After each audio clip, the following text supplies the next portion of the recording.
Safe Crypto Show disclaimer. Please keep in mind at all times that we, the hosts and guests of the Safe Crypto Show, are not offering or giving investment advice.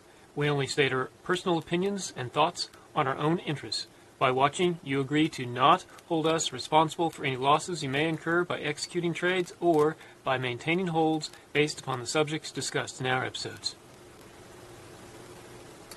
It is Friday, the 21st of September, 2018. Today I'm joined by my co-host, Mike. Welcome, Mike.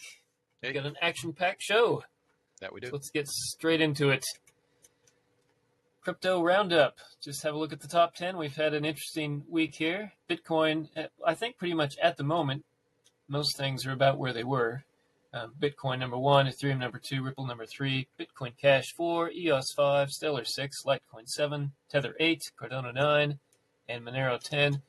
But interestingly, very briefly, Ripple took the number 2 spot from Ethereum due to news, which we'll get into today, but that was quite surprising. It had a really massive pump up. Ethereum later started pumping itself and basically took back the number 2 spot again. So let's have a look. First, let's look at the Bitcoin dominance is at 52.3%. So that's down. I think last week or so, last couple of weeks, it's been near 55. So Bitcoin's lost a little of its total dominance of the market. Let's have a look here at the weekly chart. Just pulled that up. It wasn't quite ready.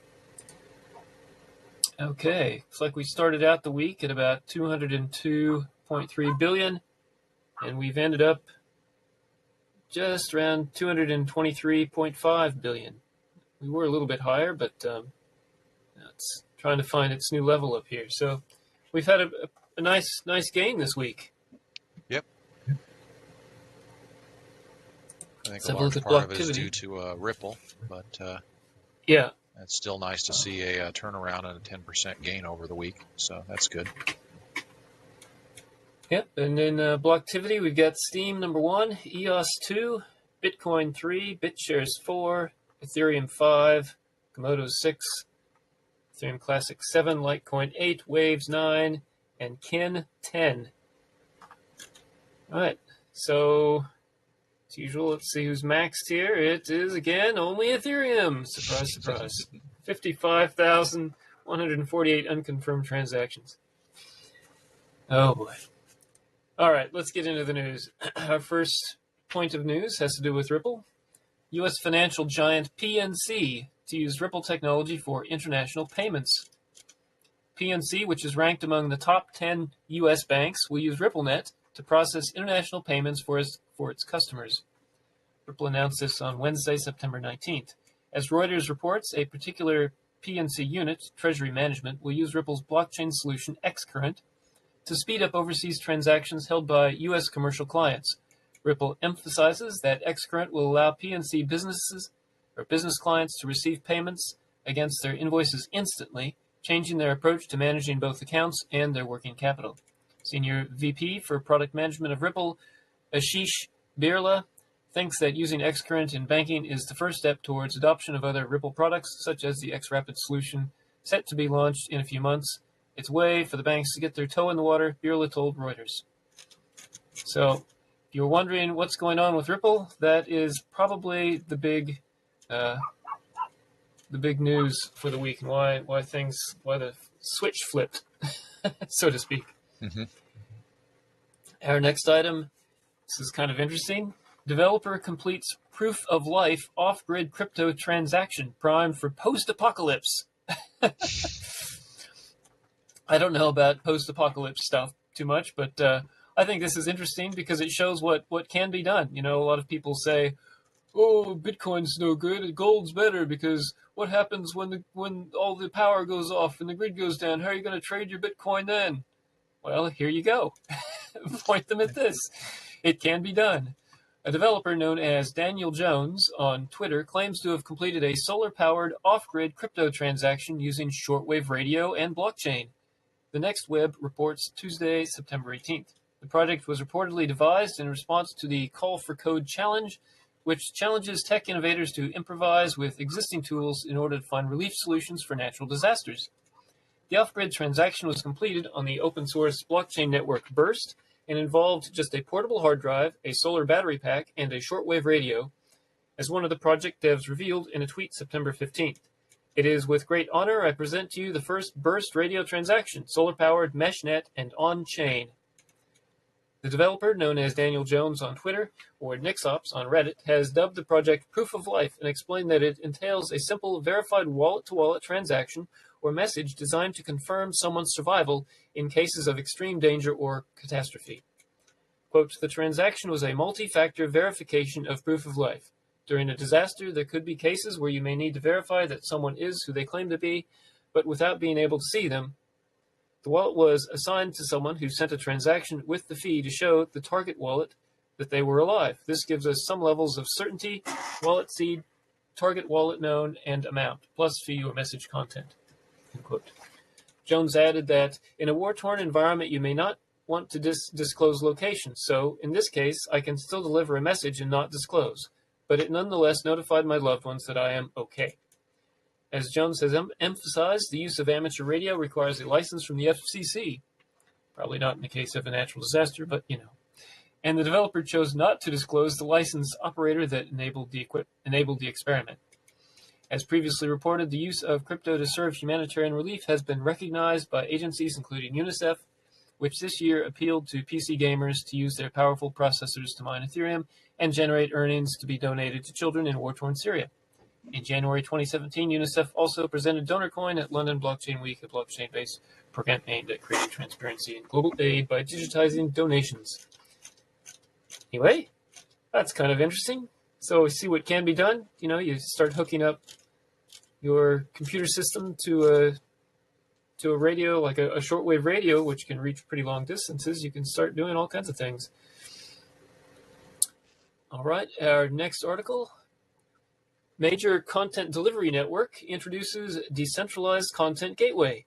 So it'll be interesting for our MaidSafe fans who listen to the show, because it has some similar things there. Major US-based content delivery network, CDN, Cloudflare, has introduced a new decentralized content gateway via its interplanetary file system. The firm announced in a blog post on September 17th. The announcement was made during Cloudflare Crypto Week, a week devoted to the adoption of new cryptography-powered technologies. Cloudflare's IPFS gateway is the first product to be released as part of Cloudflare's distributed web gateway project that plans to encompass all of its efforts to deploy distributed ledger technology. Cloudflare's IPFS gateway service is a method of content access from the IPFS that does not require users to install and run any special software. The new gateway hosted on IPFS aims to support many new highly reliable and security-enhanced web applications. The IPFS is a protocol and network that is designed to enable peer-to-peer storing and sharing of data on a distributed ledger developed by Protocol Labs. By incorporating IPFS protocol, Cloudflare aims to bring a new decentralized way of accessing information on the internet that allows users to keep content available regardless of the state of servers that host it. For example, if a server is hacked or shut down as a result of a natural disaster. While the IPFS intends to embrace a new decentralized vision of the web by providing access to any of the billions of files stored on IPFS and a tool for building websites hosted on IPFS, it also raises content sensitivity concerns.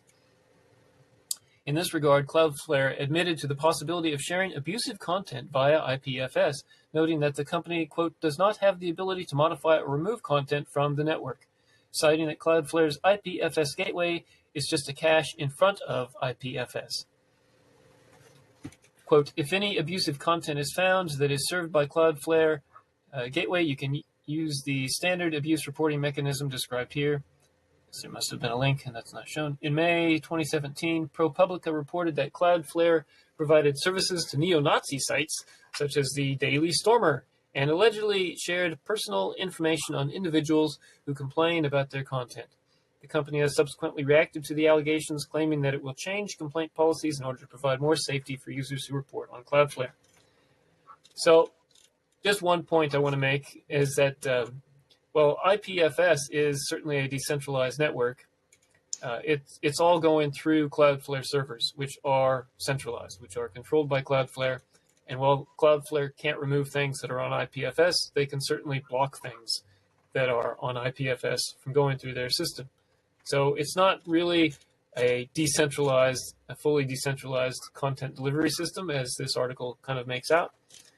Just want people to know that. I mean, they did block those neo-Nazi sites, and Cloudflare overall has been pretty good. They've come out in favor of free speech in the past, but more recently, I think they've taken more and more heat, and they're starting to bend to public pressure, well, left-wing kind of pressure in my estimation. But in any case, this is why SafeNet, because there's until you've fully decentralized everything, there's no way to stop that political pressure and manipulation by government actors who might get involved at some point if they don't like what's being published there. So, on to our next article. Consortium of Swiss investors launch blockchain incubator with $100 million goal. Switzerland-based consortium Crypto Valley Venture Capital has launched a blockchain incubator with a $100 million goal, swissinfo.ch reported September 20th. CVVC has reportedly launched its initial incubator dubbed Genesis Hub in the canton of Zug, also known as Switzerland's Crypto Valley. The Crypto Valley Association was founded as a government-backed consortium in March 2017 with the aim of supporting the development of blockchain and cryptographic-related technologies and businesses. Currently, the incubator includes 20 blockchain startups, though it plans to eventually fund 60 new companies per year. As part of the initiative, approved startups will complete CVVC's 3-month Kickstart program with $125,000 as seed funding, while the most auspicious projects will receive later-stage financing. Additionally, startups will be provided with support and mentoring from the consortium's technology consultants. The company's long-term goal is reportedly to open doors for 1,000 blockchain companies around the world each year. That's ambitious. Mm-hmm. In return for CVVC's financial support, startups will have to give it a stake in their business of up to 8% in the form of shares or digital tokens. The ambitious plans of CVVC also involve establishing similar incubators in other countries and developing a global network in the coming years. CVVC co-founder Matthias Rusch said that, quote, blockchain technology is a global phenomenon, so we could expand anywhere in the world, end quote. Moreover, Rusch believes that initial coin offerings, along with initial public offerings, will facilitate the creation of a new model of financing for young companies. Vasily Suvorov, CVVC advisor and vice president of the Crypto Valley Association, supported that vision, saying, quote, ICOs will continue to be a useful mechanism, but they will no longer be core to the blockchain economy. We have had all the hype about ICOs. Now we need a model that takes all these great technology ideas and brings them into the real economy. Yeah, I don't know about that. I think we're going to see more and more of the real economy come to the ICO economy in time. Switzerland was ranked the second most favorable country for ICOs per a survey compiled by analysts associated with the Crypto Finance Conference in July. The research was based on publicly available data of the top 100 ICOs by country in terms of funds raised and ranked them by the number of projects launched. So there's a few of these incubators now that are dealing with crypto, and EOS has pumped a lot of money into that space. A lot of the money they came up with in their ICO has been pumped into venture capital groups that are trying to develop apps, with the caveat that they have to develop apps for the EOS blockchain. So, that's one reason that I'm so keen on EOS in the medium run, the next 5 years or so, because I think we're going to see some pretty interesting app development start to happen in that space, and could really push EOS quite a bit higher. All right, our next article, not at the top. Report, majority of circulating Bitcoins stored in investment wallets. A majority of circulating Bitcoins are stored in investment wallets, according to a new report by cryptocurrency industry and analysis newsletter DR. The analysis shows that 55% of Bitcoins are currently kept in wallets that are valued over 1.3 million, constituting balances of more than 200 Bitcoins. 1/3 of Bitcoin in those wallets have reportedly never been used in outgoing transactions since the Bitcoin price peak in December 2017, due to either lost private keys, lowering real supply, or a very strong resolve by cryptocurrency believers. Per the study, 27% of those wallets continue to accrue more coins. DR, however, states that those ownerships do not indicate a certain number of individuals, noting that the largest wallets are owned by digital currency exchanges. A $4.2 billion value, or 3.8% of the total Bitcoin supply, is currently held in the top 5 wallets administered by crypto exchanges. 87% of Bitcoins are reportedly kept in wallets with more than 10 Bitcoins, the total value of which makes up around 100 billion of the total market capitalization at press time, but only 0.7% of all Bitcoin addresses. 62% of all outstanding Bitcoin is stored in wallets with over 100 Bitcoin, representing a mere 0.1% of all addresses. In January, Cointelegraph reported that 80% of the entire Bitcoin supply, or 16.8 million Bitcoins, had been mined. Bitcoin has a 21 million cap built into its protocol by Satoshi Nakamoto, first mentioned in the 2008 white paper, as a way to introduce digital scarcity to the cryptocurrency. This subsequently means only 4.2 million Bitcoins, or 20%, were left at that time until the formative cryptocurrency's 21 million supply cap is reached. At press time, Bitcoin is trading around, well, what is it trading around? 67.60, so it's up quite a bit since this report came out. So, that's interesting. Kind of get a feel for what's going on with the Bitcoin space. There's either a lot of pretty strong hodlers there, or there's a lot of lost private keys, it seems like. I would speculate that it's probably a lot of lost private keys. That in itself could be a reason for the strong resolve by those who haven't lost their keys, because they realize that the actual supply is much lower than what it might have been. The ones that I go and look at when I look at the chart of the top Bitcoin addresses, the one thing I keep an eye out for is the ones that have both ins and outs and stuff. There's a handful of them. You look at the ins and stuff, and a lot of the bigger ones seem to be relatively recent, and I kind of wonder, well, how much did they invest in that particular, how much did they invest when they went and added their, 10,000 or 8,000 or 6,000 Bitcoins to their wallet? How much does that represent? And if you take a look at the time frame in them, and realize that everything after 2013, you're looking at, a Bitcoin value in excess of $200 per coin.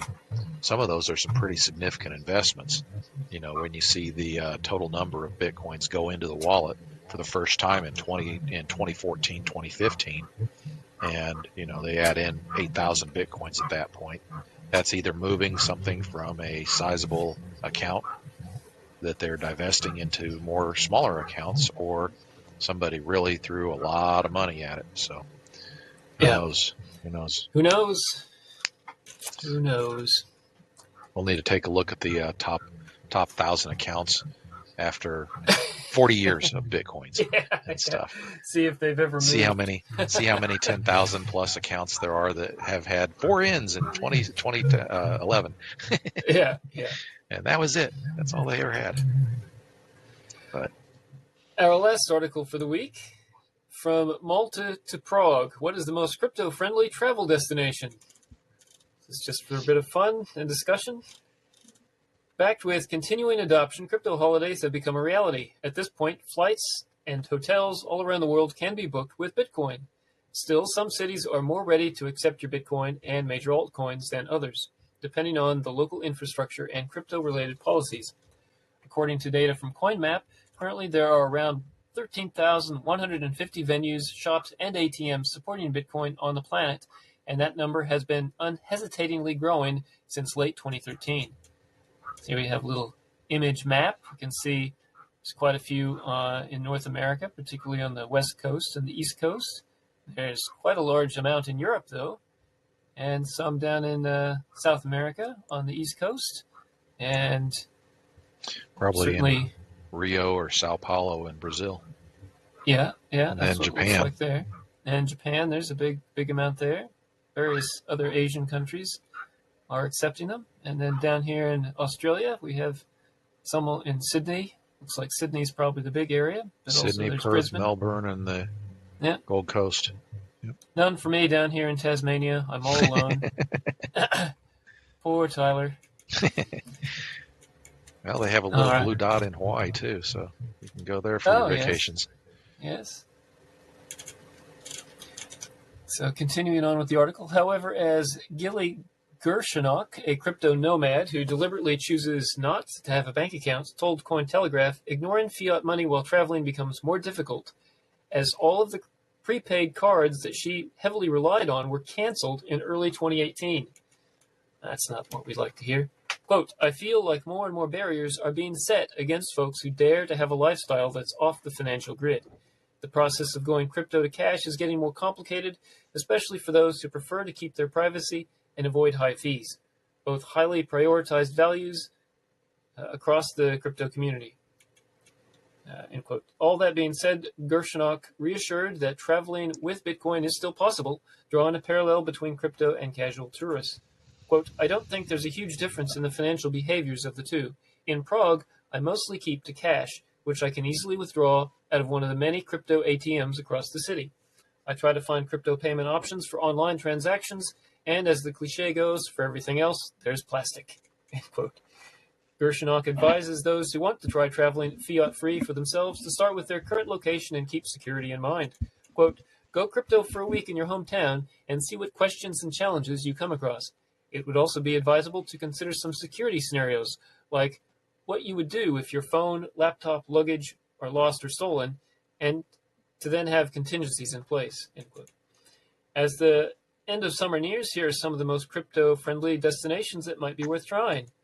So at the top of the list, they got Prague and the Czech Republic. Venues accepting Bitcoin, 152. Stance on cryptocurrencies in Prague is mixed. Infrastructure. Home to Satoshi Labs, the manufacturer of the Trezor hardware wallet, Prague hosts the most Bitcoin-accepting venues in the world, as per CoinMap data. There, Bitcoin can be used for renting apartments, paying for food and drinks in various bars and restaurants, or even visiting a crypto-friendly cinema. Gershonok confirms that Prague is one of the most comfortable cities for virtual currencies, naming it her personal favorite. Quote, businesses with crypto POS, that's point of sale, and ATMs are not everything there. Prague also has a really well-informed, well-connected, and active crypto community. I feel like there's more people here who casually know about cryptocurrencies and blockchain basics than in other places I've visited. End quote. Policies. At the state level, the Czech Republic leans toward a liberal approach to cryptocurrencies. In 2017, the local central bank declared that virtual currencies don't represent a threat to the conventional banking system via an announcement dubbed, Don't Be Afraid of Bitcoin. In it, the watchdog argued that fiat currencies are still most suitable for commerce, and the traditional monetary system can't be marginalized by cryptocurrencies because of crypto's volatility. Famous last words. However, by the end of 2017, the Finance Ministry introduced an anti-money laundering law partly restricting Bitcoin. The bill requires local crypto exchanges to reveal the identity of customers so that they will no longer be able to, quote, hide behind fake names or nicknames, end quote. Wah. Okay, this next one is really hard for me to pronounce. Oljubuljana, Slovenia. Venues accepting Bitcoin, around 20. Stance on cryptocurrencies, mixed. Well, Oljubuljana does not necessarily come to mind when thinking of most crypto-advanced cities. The capital of Slovenia hosts a Bitcoin city, aptly named BTC City, inside itself. A complex with 500 retail stores spread across 475,000 square meters. A special cryptocurrency transaction system called Elipay is set to be integrated into Bitcoin City after a testing round. Nevertheless, a number of cafes, water park, sneaker shops, etc. have already begun accepting cryptocurrencies. The Prime Minister of Slovenia, Dr. Miro Cerar, has reportedly visited and encouraged the concept of Bitcoin City, which also hosts the nation's largest mining rig. Pardon me. Additionally, there are about 20 Bitcoin accepting venues in Oljubuljana's city center, according to CoinMap. According to Translate, that's Ljubljana. Ljubljana? Okay. Yeah, Ljubljana. Thank you for that. Yes. Ljubljana. Thank you, Translate. Thank you. Policies. There is no clear regulation for cryptocurrencies in Slovenia at the moment. In 2017, however, the Slovenian Financial Stability Board issued a warning to Slovenians, advising them to be cautious when investing in ICOs and digital currencies, as there are no laws policing those areas. Nevertheless, local government is clearly interested in blockchain. In October 2017, the government of Slovenia announced its plans to position the country as the leading destination of blockchain technology in the European Union, while also studying the potential applications of the technology in public administration. Next on the list, the Caribbean. It's rather a spread out place. Venues accepting Bitcoin 60. Stance on cryptocurrencies friendly. That's the word we like.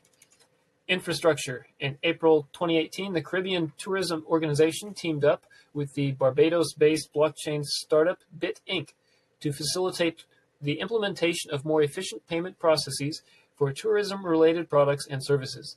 Essentially, CTO wants to explore how cryptocurrencies can improve the local tourist industry, which is one of the main sources of income in the Caribbean, especially after large U.S. banks started to withdraw capital from the region due to the de-risking policy. Hugh Riley, the CTO's Secretary General, told local media, quote, "The Caribbean aims to fully examine the advantages offered by new financial technology. In particular, blockchain financial services have the potential to advance the objectives of specific programs and activities within the tourism sector. The CTO has a responsibility on behalf of our members to fully explore these possibilities."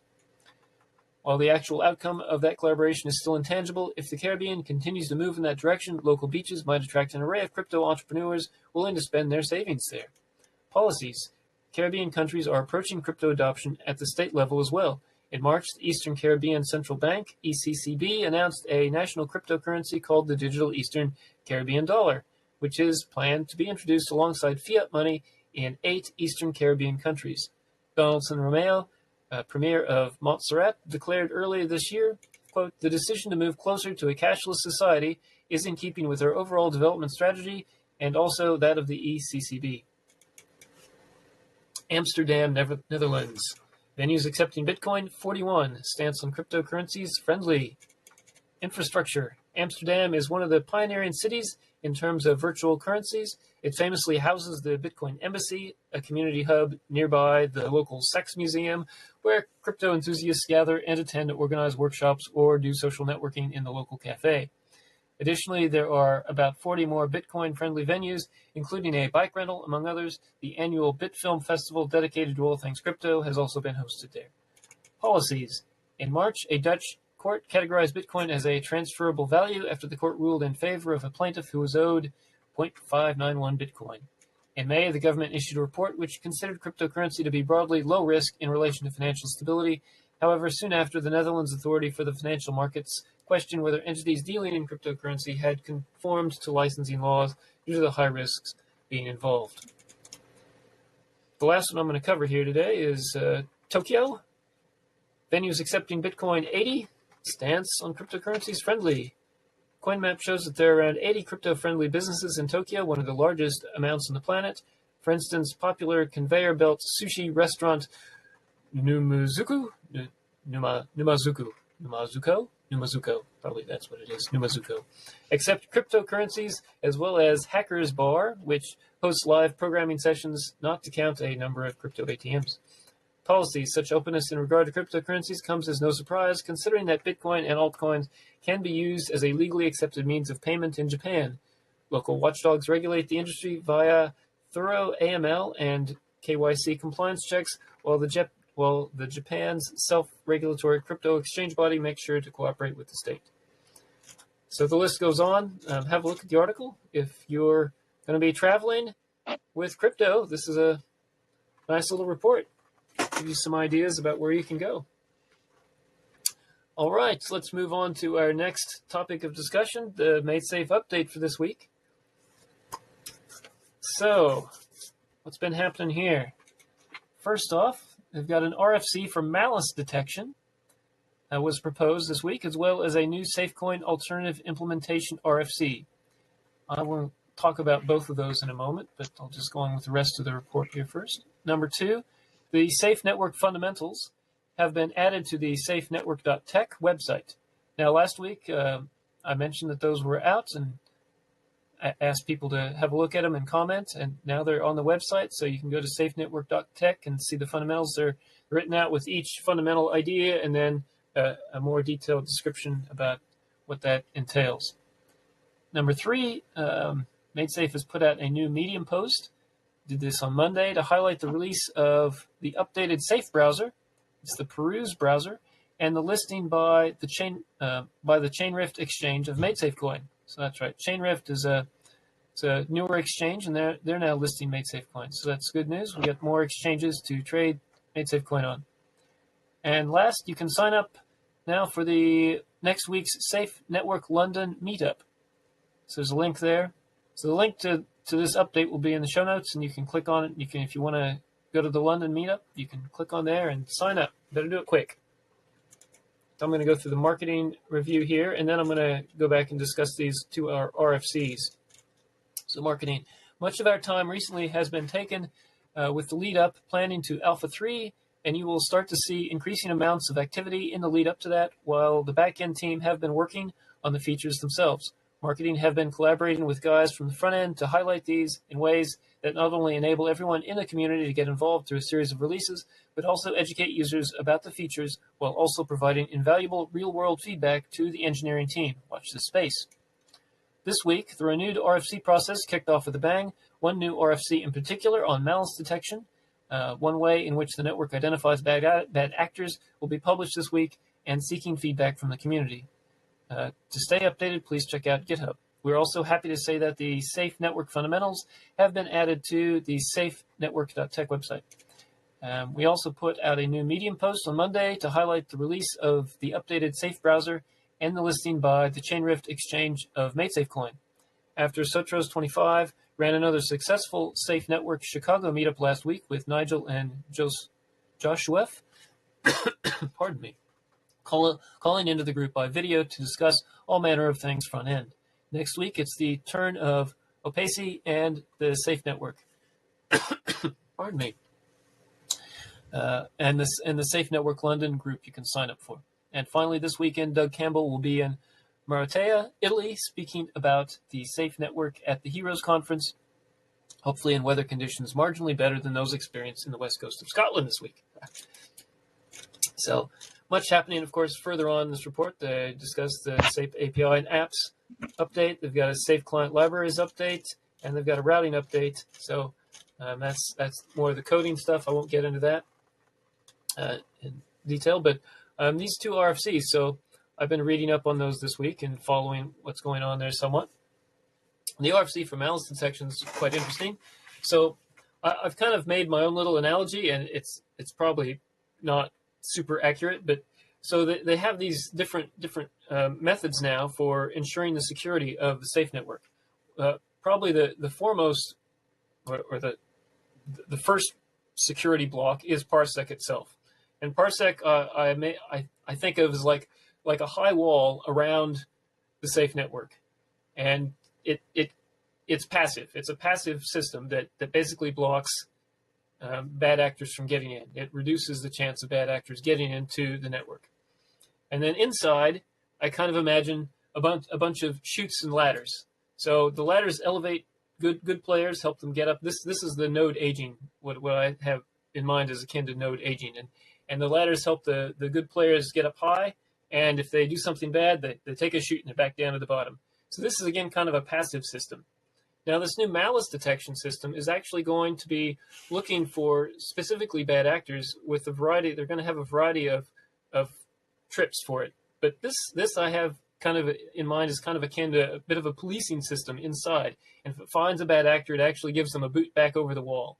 So this is a new thing, and they're adding in, and it's going to really help increase the security quite a bit. So they now have more and more things involved in trying to maintain the security of the network, and I think this is really awesome because when it does go live, when it does get to beta, there's going to probably be a lot of attacks put on it almost straight away. I can imagine that happening actually pretty soon because even before beta, because when they start adding vaults in Alpha 3, which is coming up very soon now, that's going to invite more attacks. I think that's going to open up the network a bit more. Right now, we have basically a list, and you have to be a member of the forum for a period of time before you can access the Alpha 2. But I think once they get the vaults going, they may be dropping that requirement, especially once they get these security features built in and they can start actually testing them in Alpha 2. So this is really great news, and I'm loving to see what's happening there. If you get on the forum and follow these RFCs, because they're on the forum and there's discussions happening about them, it's really interesting to see what's going on. If you're a coder especially, you're really good at coding and tracking problems, really good at understanding these kind of problems in depth. There's a lot of really good discussion going on, high-level discussion with intelligent people, no BS, really working to solve these problems. It's just amazing. And not just the paid MaidSafe developers either. There's a really large amount of people in the community who are just devoting their time and energy to develop this network. So it's really a happening thing, guys. And I just want to encourage you, if you haven't been involved, have a look at it. Get involved. It's really exciting space. Okay, well, that's all I have. Do you have any last words, Mike? No, as far as for the news and stuff, I like the idea that a lot of different locations that people might want to go and travel to are more friendly. Yeah. Once they get the issues with the wave crest, which was the reason why most of the Bitcoin or the crypto to fiat cards went down, was wave crest and being delisted by Visa. That's what shut down a lot of them, 10x included. But 10x is my favorite out of the list. I've been pretty straightforward with that since the start. I think it's got a great program. Once they get everything up and running, I think it's going to be really, really helpful for people like the author of the travel guide, and make it a lot easier for people to visit around the world and use their cryptos as their portable bank account. Take them with them wherever they go. Since some of that delisting started happening, I think a lot of these companies have been looking to get into the banking sector themselves more directly, so they can have more control over that sort of thing. So exactly. I reckon that, and since that's been going on for some time now, I reckon it's probably just a matter of another year or so before we start to see that trend reversed and cards being available again. So we can hope that happens sooner rather than later. But I'm pretty sure it will happen, because there's a lot of effort and time and energy being put in into that area. It's going to be interesting, and hopefully it will happen rather sooner than later. But once it does happen, I think that'll be a good thing, and I'll be pretty happy about it.